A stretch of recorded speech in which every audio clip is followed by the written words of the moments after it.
군산 자체가 굉장히 횡한데 사람 많이 살지 않습니다. 그렇지 않나요? 그렇죠. 그래서 여러 가지 공장이 들어오기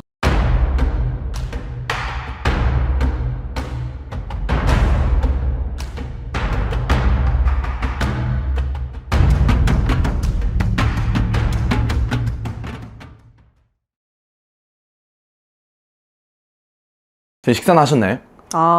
네, 오늘은 자 다이어트를 이제 해야 돼서 조금 먹는 걸로. 다이어트요? 네. 갑자기 다이어트는 왜? 너무 그 앞전에 그 어디 관우 보러 갔을 때 네. 너무 넙대대진 저를 발견해서 깜짝 놀랐습니다. 네. 폭식은 좋지 않습니다. 사실 또 많은 분들이 선생님을 사랑해 주시는 이유가 아닐까. 보기만 해도 선생님 복이 들어온다고 하니까. 그렇죠. 뭐 아무래도 그죠? 닮아상 닮았다. 뭐 아니면은 뭐 그죠?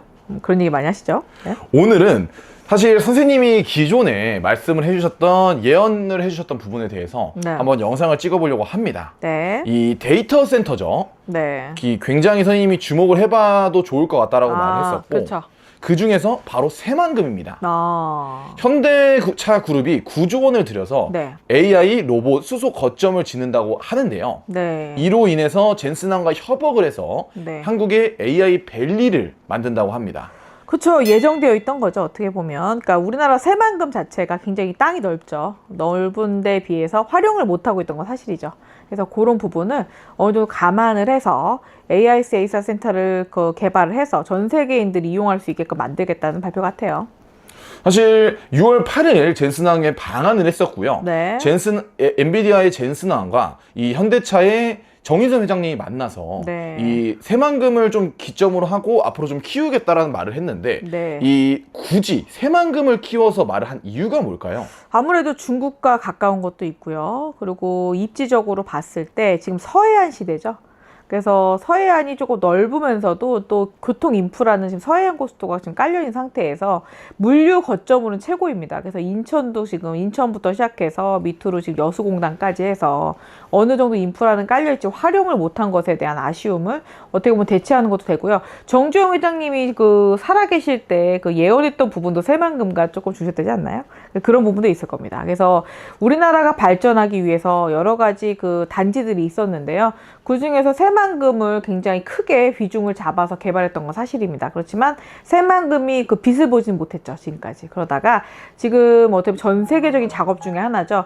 AI 증폭으로 인해서 아니면 미래적인 산업으로 해서 AI가 지금 굉장히 크고 있습니다. 근데 그런 기반을 갖다가 따라가지 못하고 있는 현실에서 새만금이 어떻게 보면 발전소도 건립을 하면서도 전기 인프라를 깔면서 아니면은 지금 수소에너지나 신재생에너지 관련해서 많이 뜰 건데요.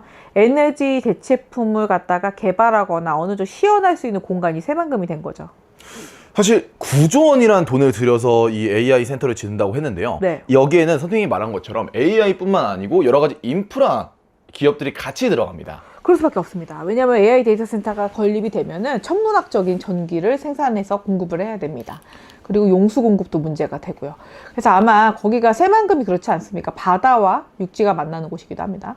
그래서 이번에 AI 데이터 센터에 투자액이 약 5조 8천억 원, 네. 그리고 태양광 발전에 1조 3천억 원, 네. 그리고 수전의 플랜트에 1조, 로봇 제작 부품 클러스터에 4천억, 네. 그리고 AI 수소시티에 4천억 정도를 투자를 한다라고 하는데요. 그렇죠. 이번 투자 유치에 있어서 정인선 회장님이 직접 나서서 사실 이 투자를 따내신 거잖아요. 네네. 그리고 그 1번 타자가 엔비디아였습니다. 그렇죠. 좀 앞으로 어떤 대기업들이 이 새만금 사업에 합류하게 될까요? 삼성도 합류하겠죠. 그리고 SK도 합류할 거고요. 그리고 지금 어떻게 보면 한화도 참여할 것으로 예상이 됩니다. 흔히 말하는 국내 4대 그룹이 다 참여를 한다라는 건가요? 태양광은 하나가 좀 발달이 되어 있는 상태고요. 그리고 지금 SK하고 삼성 같은 경우도 AI 데이터 센터 관련해서는 지금 투자를 많이 할 것으로 예상이 되고요. 그러니까 실질적인 부품을 공급하거나 실질적인 자원을 공급하는 쪽에서 지금 연관이 안 될 수 없는 기업이기도 하죠. 이 데이터 센터를 짓는 게 새만금이라는 건 정해졌는데요. 네. 어느 지역으로 시작을 할지에 대해서 선생님이 또 예언을 해주시면 감사할 것 같습니다. 지금 바닷가 쪽에서 하는 것이 가장 유리하긴 합니다. 용수 공급이나 여러 가지, 그러니까 사람이 많이 안 사는 곳에 솔직히 설치를 해야 맞습니다. 왜냐면 데이터 센터를 짐으로써 여러 가지 열 발생도 많고요. 또 여러 가지 공해 부분도 있고요. 또 사람 인프라가 여러 가지 깔려 있어야지만 그 공급 클러스터가 완성이 되기 때문에 여러 가지 고려할 점이 많을 것으로 예상이 돼요. 그래서 아마 아산 쪽에 많이 뭐가 설치되겠죠. 원래 아산에 중국인들이 많이 들어와 있긴 합니다. 네. 현재 그런데 그 부분을 우리나라 국내인으로 대체를 하거나 아니면 뭔가 개발되는 것이 좀 호재가 된다면 인구 이동이 또 불가피하지 않습니까? 그러면은 아무래도 국내 기업들이 많이 굴지 기업이 또 많이 들어오게 될 것이고 또 협력업체도 많이 들어오게 되겠죠. 농공단지도 많습니다, 아산에. 그렇기 때문에 스마트팜 관련해서 제가 말씀드린 적이 있습니다. 앞으로 미래 산업은 스마트팜입니다 라고 말씀드렸는데 농공단지 플러스 산업단지가 돼버리면 굉장히 큰 인프라가 존재하겠죠. 그러면 그 인프라가 들어오는 과정에서 반도체 공장이 직접적으로 들어오는 일이 만들어지기도 할까요, 선생님? 그죠. 반도체 공장이 지금 아마 모자랄 거예요, 사실은. 공급이 지금 수요보다 공급이 지금 부족한 상황입니다. 그래서 아마 수요가 너무 많아서 아마 곳곳에 반도체 공장이 많이 지어지지 않을까 그런 예상이 됩니다. 사실 용인하고 가까운 평택에도 이미 대규모 반도체 공장을 짓고 있는데 네. 이 새만금에도 직접적인 반도체 공장이 들어올 수도 있다라는 그렇죠. 건가요? 왜냐하면 뭐 그 규모의 경제에서 기회 비용을 줄이는 것이 가장 합리적이라고 봅니다. 그래서 농공단지든 공공업단지든 뭔가 같이 뭔가가 시설이 깔려있는 인프라가 다 갖춰진 상태에서 같이 몰려있는 것이 가장 그 합리적이고요. 비용도 절감할 수 있겠죠. 그러면 결국 그 정도 대규모 단지가 들어오면 결국 인프라는 선생님이 말씀을 해주셨으니까 네. 사람이 들어와야 되잖아요. 네. 이 기존에 있는 군산 인구, GM 현대중공업을 떠난 사실 이 GM과 현대중공업이 떠났고요. 약 25만 명의 근로자가 사실 지금 일을 못 하고 있는 상황입니다. 그렇죠. 아무래도 연계가 되겠죠. 그러니까 아산이 새만금 위치가 군산하고 지금 아산, 지금 어떻게 보면은 그 아산하고 천안, 그죠? 거기서 지금 어떻게 보면 그 교통 인프라가 갖춰져 있는 상태잖아요. 이동하기 편하지 않을까요? 그리고 군산은 또 항구가 있잖아요. 또 항만 시설이 돼 있기 때문에 수출에 또 굉장히 유리할 수도 있고요. 그렇지 않을까요? 그럼 지역적으로 봤을 때 선생님이 말한 것처럼 항구나 여러 가지 사람이 들어올 수 있다. 네. 직접적인 공항이 들어올 수도 있나요? 공항은 군산 쪽에 아마 예치될 가능성이 높죠. 그렇죠. 군산하고 지금 어떻게 보면은 지금 천안, 그리고 지금 청주공항 있고요.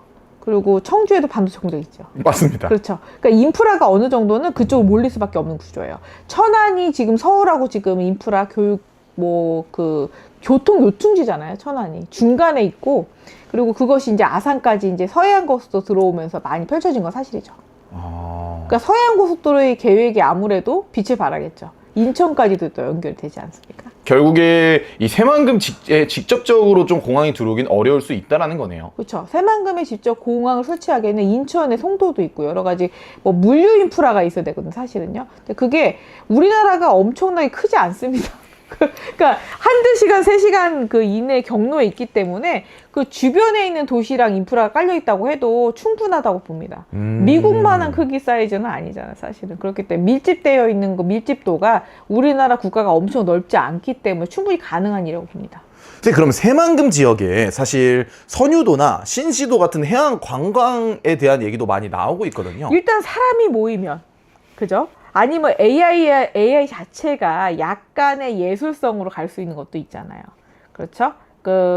어떻게 보면은 예술적인 그런 인프라가 영상 관련된 그런 문화라고 해야 되나? 미술을 영상으로 찍기도 하잖아요. 네. 그러니까 여러 가지가 있기 때문에 전 세계적으로 주목받을 수밖에 없는 이유예요. 어떻게 보면 산업도 돼 있고 미술, 예술, 인프라 또 되어 있고 또 항만이 또 존재하기 때문에 물류 인프라 가능하잖아요.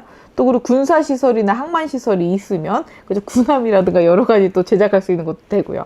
거기다가 이제 뭐 만들었기 때문에 수출할 때 뭐 바닷길로 어차피 이동을 해야 되잖아요. 모든 것은 지금 항로로 갖다 유지가 되기 때문에 아무리 집약도가 높아질 거예요, 아마. 그래서 아마 신도시 관련해서 세종이 지금 어떻게 보면 행정도시로 또 와 있잖아요. 세종이 또 서해안 고속도로 연결되어 있습니다. 그래서 여러 가지 인프라가 다 깔려 있기 때문에 앞으로 주목받을 수밖에 없습니다, 사실은. 네. 그러면 결국 10년, 20년 뒤로 봤을 때 좀 새만금은 어떠한 모습으로 만들어져 있을 것 같으신지 말씀해 주시면 감사하겠습니다. 일단 금융 쪽. 왜냐면 지금 AI 데이터 센터 관련해서 돈이 집약적으로 움직이죠. 금융 인프라도 들어오고 있지 않을까요? 네. 돈을 갖다가 움직이는 또 부분이 또 있고요. 또 문화적인 부분, 그러니까 신시도나 이런 관광지로 또 되기도 하지만 신시도하고 그쪽은 만들 때 원래 항만시설이나 군사시설 같이 되어 있습니다. 네. 느낌이 그렇거든요. 그래서 그렇게 또 발전하는데 우리나라가 또 하필이면 군사 유충지로서 아니면은 군사 기술이 발달해서 전 세계적인 지금 무기 집약도가 커졌죠. 근데 그쪽으로 만약에 옮기게 된다면은 수출하기도 편하게 될 수도 있죠. 그래서 아마 군산공항 뭐 이렇게 될 가능성이 높죠. 그러면 사실 지금 현재 있는 비슷한 지역을 뽑자면 새만금은 좀 어떤 모습과 가까워질까요? 홍콩이죠. 홍콩화 되는 것 중에 하나가 약간 중국하고 가까우면서도 바다를 끼고 있고요.